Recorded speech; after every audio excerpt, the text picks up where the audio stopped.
Hello everyone, গোল্ডির ওয়ার্ল্ডে তোমাদের সকলকে জানাই অনেক অনেক স্বাগত। আজকে নিয়ে চলে এসেছি আরও একটা ভিডিও প্রত্যেক সপ্তাহের মতো। আজকের ভিডিওটা একটুখানি আলাদা। গত কয়েকটা ভিডিওতে তোমাদের আমি কিছু রেস্টুরেন্টের খাবার দেখিয়েছিলাম। আমাদের এখানে গত 2 দিন ধরে খুব বৃষ্টি হয়েছে। আজকে তোমাদের সাথে শেয়ার করব বৃষ্টির দিনের কিছু খাবার। সবার প্রথমেই চলে এসেছি কৃষ্ণনগর শক্তিনগর 5 মাথা মোড়ের এই মিষ্টির দোকানটাতে। কেন এসেছি সেটার একটা বিশেষ কারণ আছে। এই দোকানে পাওয়া যায় মাত্র 2.5 টাকা সিঙ্গারা। তোমরা বিশ্বাস করতে পারো, এখনকার দিনে পাওয়া যায় মাত্র 2.5 টাকা সিঙ্গারা। যদিও ওনারা আগে 1 টাকায় বিক্রি করতো, তবে এখন পাওয়া যায় 2.5 টাকাতে। আর মিষ্টির দোকানে সিঙ্গারা ছাড়াও যা যা পাওয়া যায়, মানে প্রচুর মিষ্টি, সেগুলো এখানে ছিল। তো আমরা প্রথমেই নিয়ে নিয়েছিলাম 10 টাকাতে 4টে সিঙ্গারা। 10 টাকায় 4টে সিঙ্গারা, এর থেকে ভালো কিছু হতে পারে? এই দেখো সিঙ্গারা 2.5 টাকা পিস।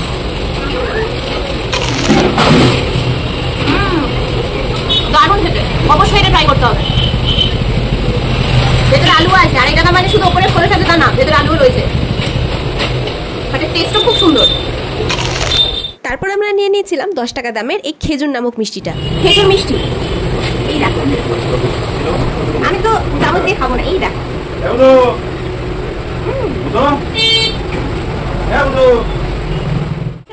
এটা ট্রাই করবো।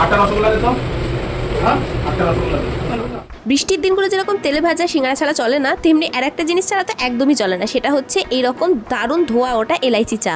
তার মধ্যে চাটা যদি দেয় এরকম মাটির ভাড়ে, তাহলে তো ক্যা বাত। আমি তো চা খেতে খুব একটা পছন্দ করি না, তোমরা জানো, কিন্তু আড্ডা ক্যাফের এই 10 টাকার চাটা খেয়ে না আমার মাইন্ড একদম ফ্রেশ হয়ে গেল। তার সাথে বিস্কুটটাও খেয়েছিলাম। আজকে বৃষ্টির মৌসুমে লাস্ট খাবারটা হলো এই ডাল বড়াটা।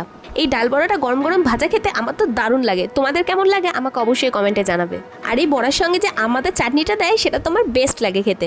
আজকের ভিডিওটা ছিল একটু অন্যরকম, কেমন লাগলো অবশ্যই জানাবে। আর আমি কিন্তু চেষ্টা করছি কাজের ফাঁকে ভিডিওগুলো আপলোড করার। তোমরা যদি আমাকে একটু সাপোর্ট না করো, তাহলে কিন্তু আমার মনই ভেঙে যাবে, তখন আর ভিডিও আপলোড করতে ইচ্ছা করবে না। প্লিজ চ্যানেলটাকে সাবস্ক্রাইব করো। আর কোনো সাজেশন থাকলে অবশ্যই সেটা কমেন্টে জানিও। আজকের ভিডিওটা এই পর্যন্ত। দেখা হবে খুব তাড়াতাড়ি পরের একটা ভিডিওতে।